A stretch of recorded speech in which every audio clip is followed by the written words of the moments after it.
Howrah Belgachia dumping গ্রাউন্ডে বিধ্বস্ত এলাকা পরিদর্শনে গিয়ে বাধার মুখে পড়লেন বিরোধী দলনেতা শুভেন্দু অধিকারী। পুলিশ ব্যারিকেড দিলে তিনি ঠেলে ঢোকার চেষ্টা করেন, ফলে ধস্তাধস্তি ও বচসা সৃষ্টি হয়। পরে তিনি অভিযোগ করেন পুলিশের সাথে সংঘর্ষে তিনি রক্তাক্ত হয়েছেন।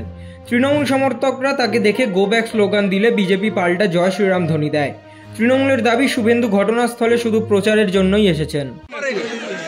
মিথেন গ্যাস বেরোচ্ছে, এখানে মানুষগুলো কিভাবে আছে এটা কার দায়িত্ব? কর্পোরেশন, রাজ্য সরকার, নগর উন্নয়ন মন্ত্রক, স্থানীয় প্রশাসনের দায়িত্ব। কাল থেকে লোকগুলো খাওয়ার তো দূরের কথা, জল দেয়, তাদেরকে সেফ জায়গায়।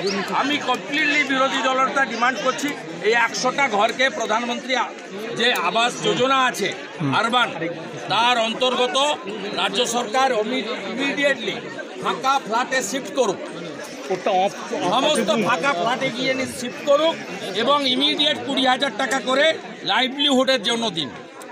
আমরা কাল থেকে রিলিফ ক্যাম্প চালাচ্ছি। আমরা প্রত্যেক বাড়িতে যতক্ষণ না ওয়াটার কানেকশান হচ্ছে 20 লিটার করে পানীয় জল দেব সিদ্ধান্ত নিয়েছি। আমরা আজকে প্রত্যেকটা বাড়িতে বিজেপির পক্ষ থেকে 5,000 টাকা করে দিয়েছি আমাদের লিমিটেড ক্যাপাসিটির মধ্যে, এবং তারপলিং দিয়েছি। পানীয় জলের ব্যবস্থা পর্যন্ত নেই এলাকার বাসিন্দারা বলছে, ডিমান্ড করছে। আমি কবে কথা দিয়ে গেছি, যতক্ষণ না কর্পোরেশন আপনাদের পানীয় জল দিতে পারছে ততক্ষণ আমরা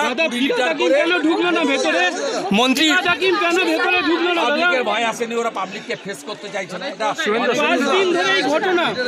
কিন্তু মন্ত্রী বলছেন যে বাড়ি করে দেওয়া হবে। শুভেন্দুদা, ফিরাদ হাকিম বলছে 3 দিনের মধ্যে পুনর্বাসনের ব্যবস্থা করে দেওয়া হবে। বছর বলে 3 বছর মানে ওরা 26-এ থাকবে না, আমাদের বানাতে হবে। আমরা মানুষের পাশে, মানুষের সাথে আমরা আছি এই বাংলাতে। আপনারা দেখছেন সংবাদ শিরোনাম। দেখলেন তো অনেক কিছু, এবার দেখুন নতুন কিছু।